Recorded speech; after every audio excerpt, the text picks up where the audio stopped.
Good morning, guys. So finally, I have the video on the vegan diet. It took me a long time to put all of this together. There's like so many sources, and it can be very, very confusing. So let's see what I have. So, vegan diet is not always the same as plant-based diet. So vegan, like vegan people, or yeah, they don't like to call veganism a diet. Yeah, veganism is more like a belief or a set of beliefs. Okay, so it's supposedly, or it is basically a plant-based diet, a diet that basically cuts out all animal products. So basically, we have only plant-based foods. What we cut out is eggs, dairy, meat, fish, honey, gelatin. Tell me if I forgot something, but yeah, this is what uh, people who follow a plant-based diet do not eat. Um, I figured out that people follow such a diet for different reasons.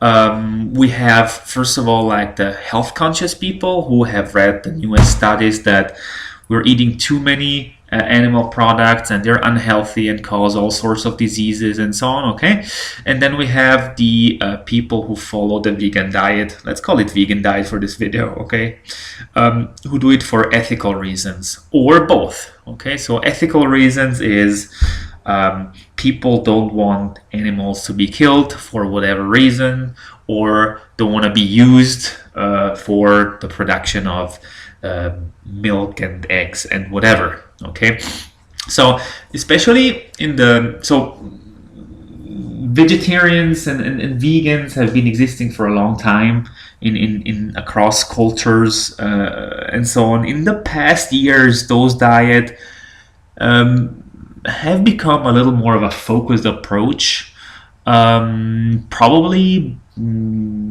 together with the climate change movements and so on and so on and so on.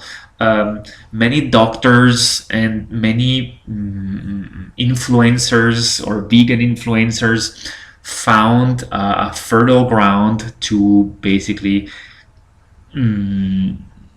make their lifestyle famous and offer their lifestyle to more and more people. So there's like many different books. Yeah, I'm looking at the American ones right now. Okay, so we have famous doctor like Michael Greger who wrote a book like called How Not to Die. I personally read it myself. It's a very good book, and basically it has different chapters called like How Not to Die of Heart Disease, and then you have like all the scientific literature, how not to die of cancer, how not to die of lung disease, like all diseases that you could possibly get are solved, in his opinion, with the help of a plant-based diet. Then we have Neil Barnard, this guy here, who wrote The Cheese Trap. He also wrote Power Foods for the Brain, like multiple books. I haven't read all of his books. I read a few, and they're also very good in my opinion. Like, you should try to read them. They're very interesting. Then here we have John McDougall, The Starch Solution. This is actually the doctor who a few years ago was able to prove with a study that a plant-based diet was able to reverse heart disease in people with heart disease. So basically they did measurements of their the arteries that were basically like some people had clogged arteries due to, in his opinion, high cholesterol and like Western type diet for many years. So basically the wrong lifestyle. And he proved that with his starch solution, it's basically a plant-based diet, a high carb, low fat diet, he could reverse the plaques in the arteries, and it seemed to work. So the study came to a positive conclusion.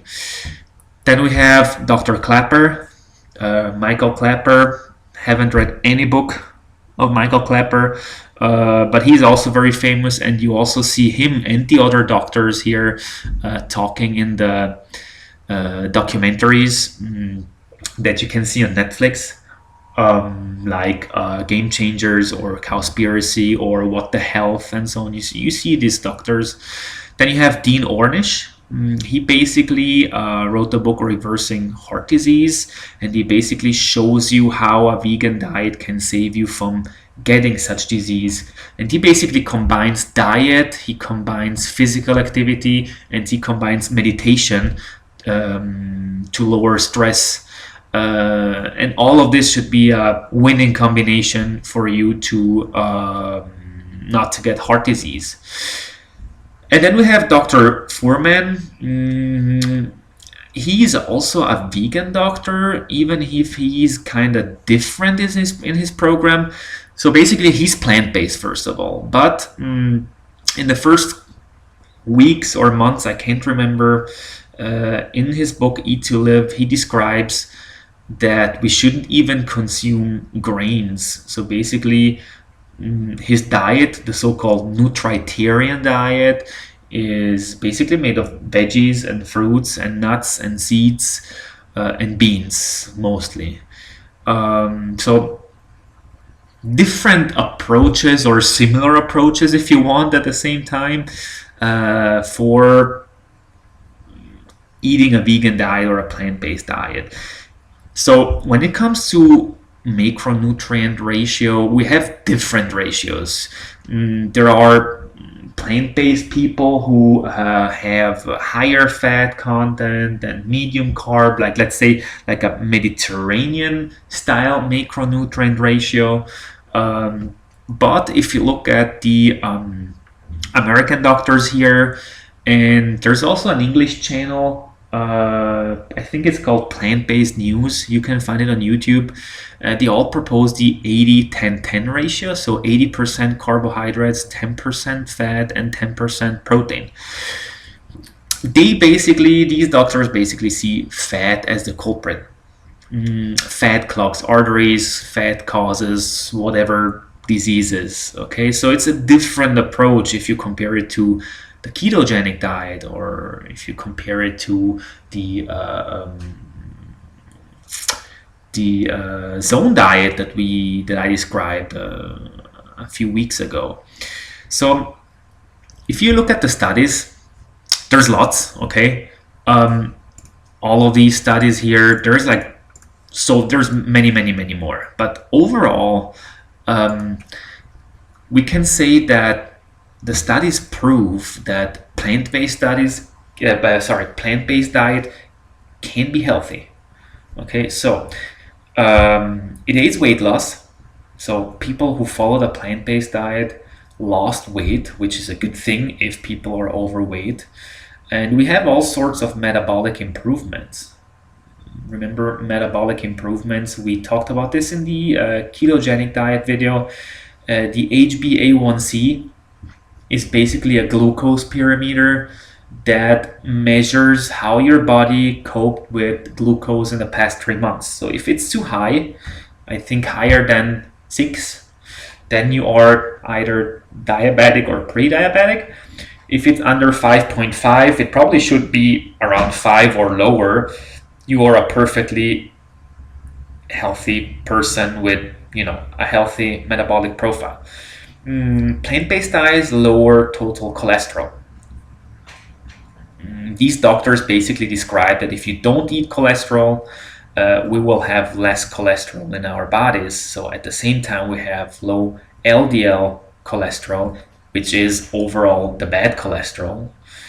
But many times we've also seen a lower HDL cholesterol in vegans. Okay, HDL cholesterol is the good cholesterol. HDL cholesterol, as I described in the ketogenic video, is the cholesterol that helps taking back the LDL cholesterol from your arteries and put it back into your liver, so you don't have this floating around. Okay, many vegans have been worried about their very low HDL cholesterol, which I think should be around 55 at least, or higher, even 60 or more. But Dr. Greger always says that if your total cholesterol and LDL cholesterol is low, it is not a problem to have a low HDL cholesterol. So this is what he says. And then we have less inflammation in our bodies with a vegan diet. So all the inflammatory markers, the ones I showed you a chart in the video where I described the zone diet. All these markers are low. So very, very positive. What do you see here? If you look at these markers here, weren't those the same markers that we have seen in the ketogenic diet, in the zone diet? Like very different diets if you compare them to the plant-based diet, but the same positive outcomes. So we will talk about this after. At the same time, many times a plant-based diet has a high degree of phytochemicals, polyphenols, antioxidants. So these are all plant-based or plant compounds.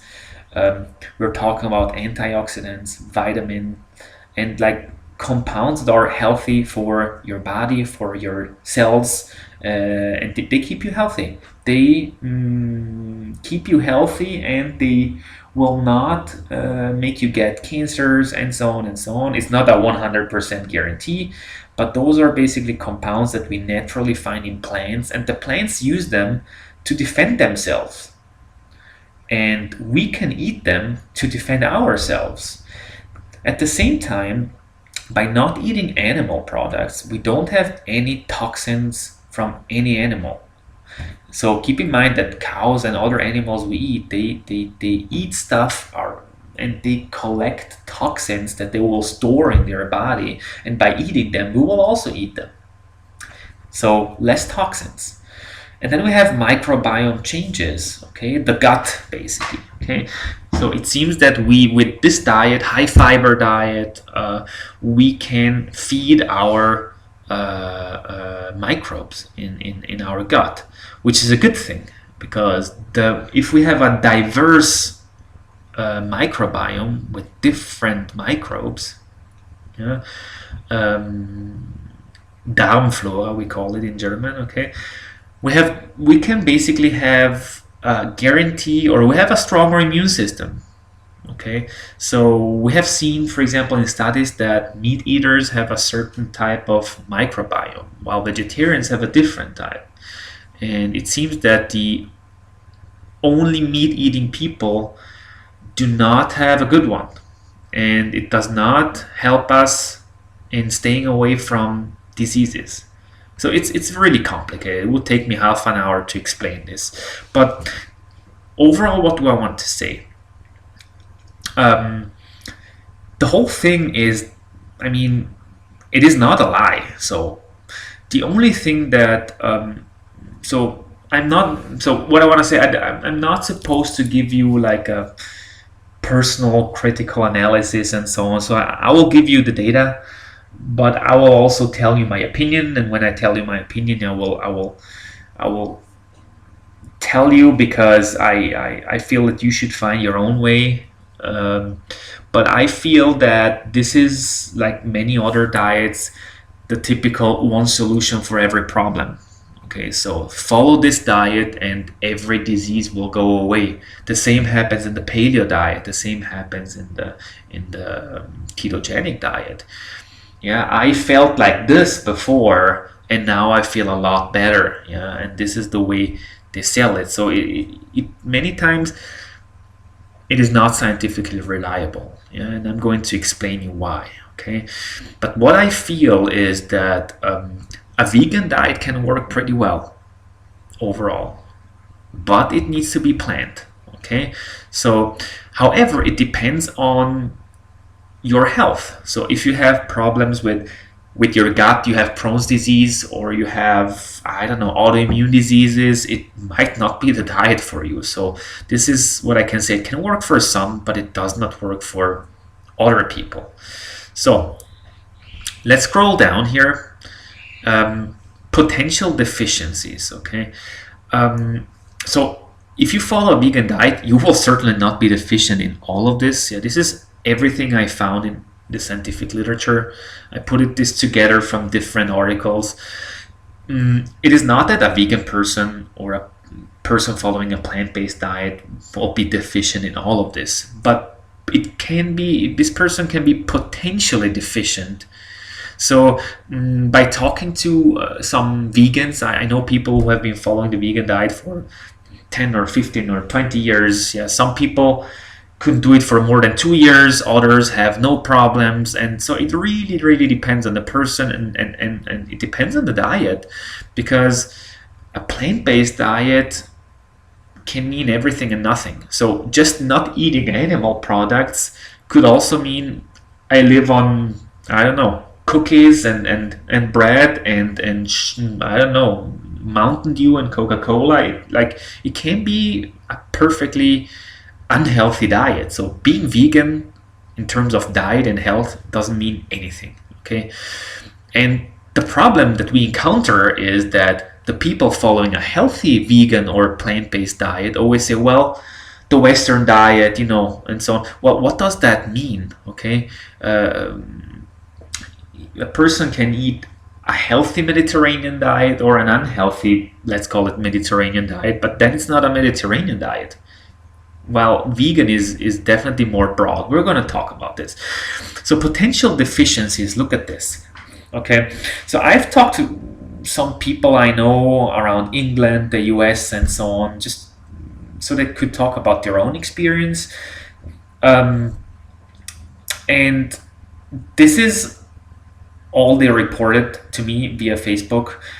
And many people reported not being able to have enough vitamin B12. Okay, this is like probably issue number one in the vegan diet. So most vegans take supplements for B12.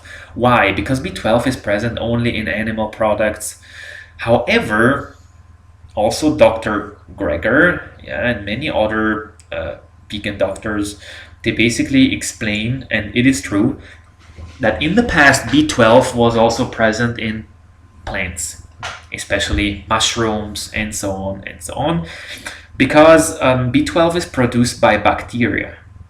Okay, by bacteria, and basically animals have B12 not because they're animals, but because they're able. They eat the, let's say, dirty food from the floor, okay, and they process this bacteria and they create B12, and this is why they have B12 in their bodies.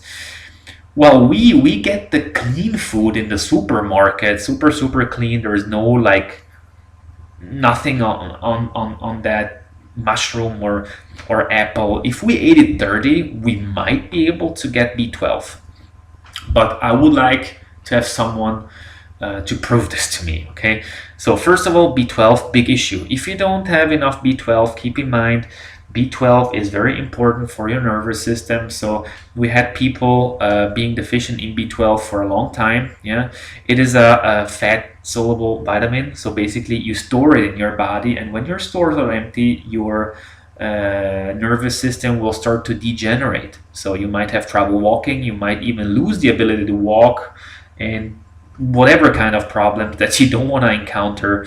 And they have seen that when they replenish B12, some symptoms can reverse and others will just stay the way they are. So you don't want to have that. I'm going to leave some out, like B6, B2, B3. Usually it's something you don't hear people talking about that much, but it can happen on a vegan diet. However, vitamin D, the sunshine vitamin. Remember, we have talked about this in class. Vitamin D you can get from sunshine, and you can get it from, in a certain degree, in animal products, in eggs, in fish, and also a bit, in mushrooms. But our main source is the sun. Keep in mind, vitamin D is not really a vitamin, even if we call it vitamin D. It's a hormone. And this hormone basically interacts with at least 2,000 genes. So you want to have a certain amount of vitamin D to be healthy, because it has been scientifically and clinically proven that people with low vitamin D levels are more prone to getting cancer. It is easier for them to have heart disease, to have different types of diseases that, in the Western world, like the first two reasons for death are heart disease and cancer. So it might be a good idea to check your vitamin D with blood work and talk to your doctor. Um, you could say, well, vegan people, they can also, enjoy the sunshine and yes, but in the winter where we live, we do definitely not get enough. The sun is not strong enough. Yeah, this is why like more than 90% of us is deficient in vitamin D in winter. And you should probably start taking supplements in September, October, November, depending on where you live, and go on until at least April, middle of April, and so on. So for vegans, it's the same. But for people who eat meat and animal products, it is also the same problem. However, if you eat eggs and dairy and fish, you can get a certain amount of vitamin D at least. Okay, I'll go on. Omega-3. Remember this? Essential fatty acid. Well, impossible to get for plant-based vegan people. Because omega-3 are only found in animal products. Yeah, fatty fish or maybe even free-range eggs you can find on omega-3. Keep in mind, omega-3 are important for keeping inflammation low, to keep your heart healthy, to keep your eyes healthy, to keep your brain healthy. Many plant-based people say, well, I'll take chia seeds and I'll take flax seeds because they have omega-3. Sure, pay attention though, because when we talk about omega-3, we're talking about DHA and EPA, okay? And flax seeds and chia seeds have ALA, which needs to be converted to omega-3 first, but not everybody is able to convert it, which is a problem. Okay, and then I think I'm going to skip most of these. Calcium could be an issue. We don't know. It depends on the person. By not eating dairy products, even if you can find calcium in certain nuts, almonds, for example, in broccoli, and so on and so on, it always depends on your gut. Okay. If your gut microbiome is healthy, you can probably absorb calcium and some others of these minerals from alternative sources, but not everybody is able to do it. However, I can't remember what study it was. It was a study on an Asian population. Asians usually do not eat dairy products. And it seems that, not just for calcium, but also for other minerals, that if you eat less of these, or, well, not less, but if you eat, let's say, minerals that you usually get from animals, but you eat it from plants. And keep in mind, many times from plants it is harder to absorb certain minerals. The body will adapt. I'm going to explain this. Okay, cholesterol could also be a reason. We basically have no cholesterol if we eat a plant-based diet. Keep in mind, in the past years, we've been talking about cholesterol in a negative way. Cholesterol is not a negative thing. We need cholesterol. Cholesterol is basically vital for cells, for brain health, for immune function too. Yeah, LDL cholesterol is not all bad. It's not always high because it wants to kill you. It is high because it is a response to inflammation. So basically, or maybe you're sick, your LDL cholesterol goes up. Yeah, usually doctors see LDL as negative all the time, but it's not true. It has a function in your body. Some people produce more for reasons we don't know. Okay, so, and yeah, okay, overall. So, anti-nutrients. We haven't talked about this in class, but I would like to mention this because it is important. We have multiple studies that talk about anti-nutrients. I'm not for or against, I'm kind of in the middle, but I'm going to explain what's going on. Basically, anti-nutrients can be lectins, tannins, oxalates, saponins, and phytic acid.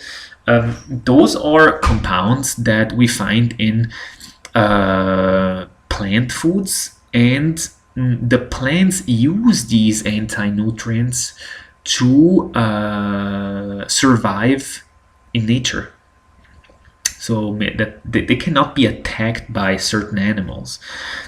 If we eat them in a certain amount, for example, we have a high amount of phytic acid, for example, in beans.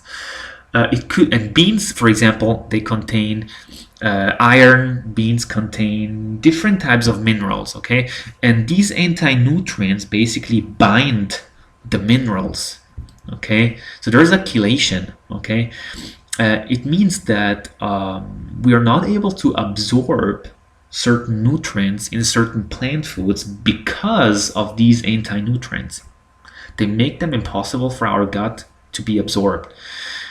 However, we don't have to see it in such an extreme way. Okay, the paleo people see it in such an extreme way. This is why they don't eat cereals and grains and beans and whatever. They do eat plants though, and they basically don't eat them because of the anti-nutrients. Keep in mind, if you have any type of bowel issue or anti-immune disease and so on, you should keep anti-nutrients low because they trigger an immunity response. Okay, so let's go down. Okay, you've probably seen the documentaries Cowspiracy, What the Health, and The Game Changers. Vegan documentaries, okay, with the doctors I showed you above, okay. I have friends who watch them and we've talked about this and so on. And have you seen what they showed in Game Changers? And this is bad and whatever is bad. And then the scientist said, okay, we have to pay attention to stuff like this, okay. So first of all, they use they're good documentaries. They use, as I say here, sources and references that exist, so they don't invent anything, okay. And this is probably something that influences the listener.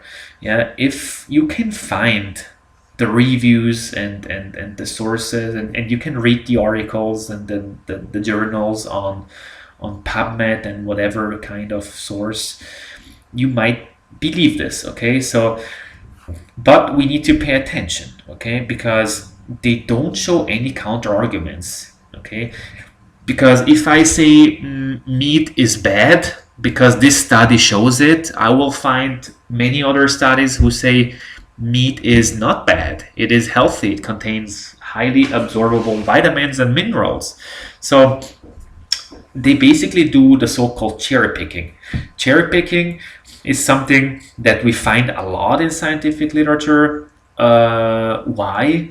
Because let's say I want to become a ketogenic diet follower now, and I basically strongly believe in the ketogenic diet because I've seen this in a documentary, and now I'm going to look for information that says how healthy the ketogenic diet is. I'm going to find studies that talk about the ketogenic diet in a positive way, and I'm going to pick the studies that I need to convince myself, okay.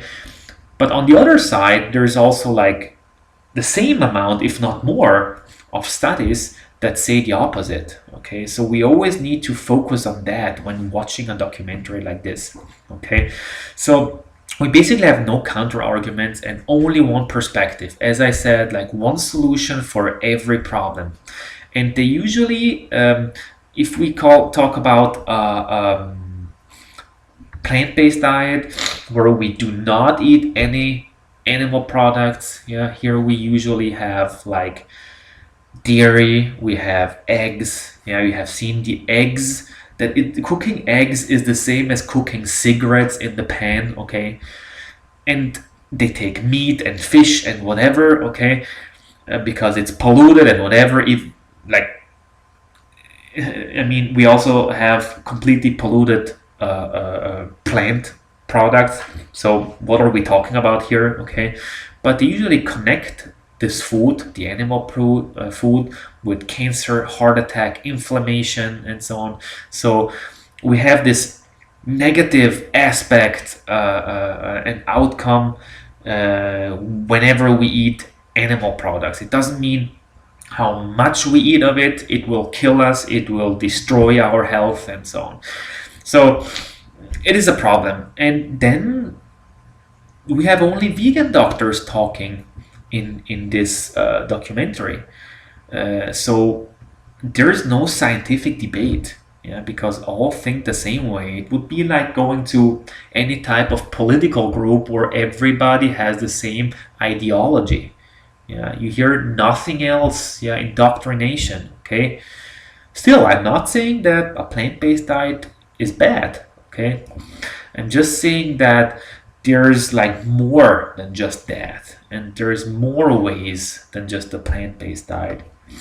You see in the documentary they do this multiple experiments. Yeah, we have uh, like athletes who basically say, well, I improved a lot more on like a vegan or plant-based diet. I'm faster, I'm stronger, I'm more muscular. I my healing process is faster. I have no inflammation whatsoever.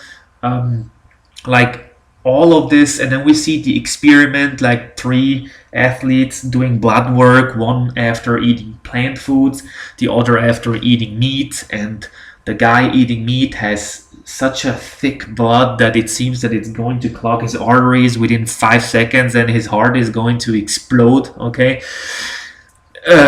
like it is not a real experiment. It counts nothing in terms of epidemiological studies. Okay, it is like taking three friends and like pushing them from the balcony. Okay, and having two of them die and one survives and making a statistical analysis out of this. Okay, there is like so many variables in between. Okay, and nobody ever said that having a thicker blood means that it's full of fat and it clogs your arteries and so on. So very reductionist statements, as I say here. Many other reductionist statements we see in when we talk about like plant-based diets. Some animals only eat plants and they're muscular, so we do not eat animal products to be muscular. I mean, we actually do not need animal products to be muscular. That's definitely true, but that has nothing to do with the animals. Like we usually talk about the gorilla and whatever kind of animals. They have a different digestive system. They have a different lifestyle. They eat tons of food. They eat like 30 kilos or 50 kilos of plants a day. Of course, they will have enough amino acids and whatever they need, but they have a different lifestyle. They have no stress. Like we cannot compare animals to humans. Like, and usually those are the first people who criticize the studies where the experiment was made on rats. It is the same exact thing. So it is very reductionist to say something like this, but I'm also not saying the opposite. But we should pay attention. Okay. The other thing is I feel so much better. Okay, what did you eat before, or what were you eating before? For how long? Is this person overweight? Was this person, I don't know, eating sugar cookies and pizza all the time? Was this person sedentary and now this person completely changed her or his lifestyle? Like there's like so many questions. What does it mean I feel better since I'm following this diet? It means absolutely nothing. Okay, because if you go from an unhealthy diet to any type of clean diet, and this can even be a ketogenic diet, you will feel better. It's normal. Yeah, your digestion works better. Yeah, the way your body metabolizes nutrients and minerals is better. Like there's like so many variables that are not connected by any means to the plant-based diet. Then we have all this like digestive tract of humans is long, so we should eat plants because meat, I don't know, putrefies, or how they call it, in your gut and so on. So, and humans have flat teeth, and this is why we should eat plants only, because animals who have flat teeth only eat plants. We don't have only flat teeth, first of all, and our digestive tract is not as long as many herbivores' digestive tract. So we are kind of in the middle. And from the digestive point of view, and from the way we develop to eat a bit of everything, to survive on everything. Like, we are people who catch opportunities to survive, yeah, and otherwise we wouldn't have survived. Okay, if we find milk, we drink milk, and many other animals do that too. Pay attention, many other animals do that too. If we find meat, we'll have that. If we find fruits for 3 weeks, we'll have that. Yeah, we'll have everything to survive. Nowadays it's a bit different because we don't need to fight to survive. Yeah, the only fight we have is the running to the fridge, okay, or the hunting in the supermarket. Okay, if you go and hunt in a supermarket, the hunt will always turn out positively. Okay, we're the only species that keeps consuming milk after infancy. Yeah, for sure. If there are animals that, if they find milk, they'll drink it. However, humans still, we are machines in this term, okay? Because we developed the enzyme called lactase. I think it's called in German. I don't know how it's called in English, but I think it's the same. And many of us keep it for their whole lives. Okay, so it means we can take out something positive, nutrient-wise, from dairy products. Doesn't mean we should like smash them down every second, but we can use them. In Asian countries, many times it doesn't happen. Okay, and then we have many other reductionist statements. What I found in, for example, Game Changers, which is specifically connected to athletes, they only compare protein and carbohydrates when talking about energy. They never talk about fat. What about the ketogenic diet? Fat can be an excellent fuel for certain athletes, endurance athletes especially, probably not power athletes. So, of course, if I eat enough carbohydrates, I will spare protein. But if I eat enough fat, yeah, and I turn my body into a fat burning machine, it can work. So there is more than just that. Like the metabolism in our body is so complex that it would be reductionist to just like, have him do these 5 functions, and these 5 functions are okay and can work only on a plant-based diet. There is so much more we could say here. A few final thoughts, otherwise the video is too long. So, as I said, in my opinion, veganism is not the only way to achieve health, but it can be one way to achieve health. Yeah, it is a good diet full of plants, vitamins, phytochemicals, antioxidants, minerals, fiber, very important. Okay, but it requires planning, since it is not always that easy to get all the minerals and nutrients you need. Doesn't mean that you will die or that you will necessarily become deficient, but I know some people who became deficient because it was not planned 100%. Let's say we talk about athletes, we talk about protein. Yeah, usually they need to eat a bit more of this protein, because not in plant protein you will not find all the 8 essential amino acids all the time. So you need to eat more. You need to give the body, I think, an average of 20 or 30 grams more protein on average to basically balance that out. On the other side, I definitely agree that we, the Americans, us, like in Europe, we eat too many animal products, and we don't need that many animal products, and we definitely can make a difference by cutting meat out, not completely, but by not eating it every day. okay? Because we don't need meat every day. And also, like in the past, in the paleo time, okay, paleo age, people did not eat meat every time. They had to hunt. It was not that easy to hunt, so many times they could go months without meat probably. But at the same time, I believe that having some animal products in a well-planned, healthy, mostly plant-based diet, which is, for example, the Mediterranean diet, you can have positive health outcomes. So we are always talking about healthy people. If we have people with pre-existing conditions and whatever, there it is different. They might check out different diets, paleo diet, ketogenic diet, depending on the condition they have. As I said before, autoimmune diseases and so on, Crohn's disease maybe too. But the Mediterranean and the DASH diet, for example, can also be very healthy alternatives. And the fully plant-based diet is definitely not healthier than that. They can be on the same level. It just depends on your choice, okay? But they can all be healthy.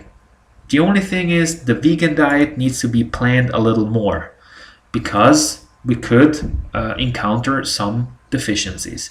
That's it. But as I said, if well planned, you are perfectly fine and you can have a healthy lifestyle.